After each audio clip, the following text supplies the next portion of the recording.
Video. Nah, ini ya preman PS.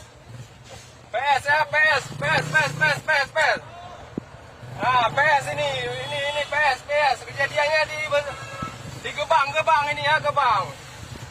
Nah, main kejar-kejar aja ini, nggak ada apa-apa nih. Main kejar-kejar aja ini, mau dilempar kaca aku ini Pak nih. Tolong kepada Pak Polda. Tolong Bapak Kapolda Medan ini. Keamanan kami dijaga Pak di jalan Pak. Kami minta tolong Pak kepada Bapak Kapolda nih Pak. Kami mau dipepet ini sama preman di Gebang, anak anggota yayasan PS nih Pak. Minta tolong Pak.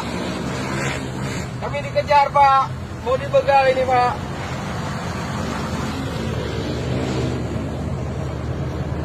Tolong Pak ya.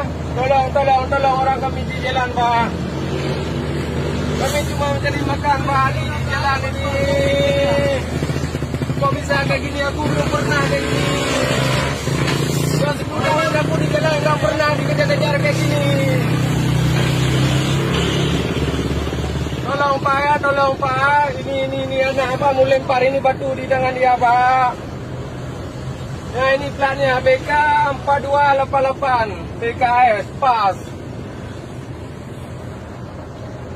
Tolong kami Pak ini pada Bapak Kapolda Medan. Aku udah bayar kemarin.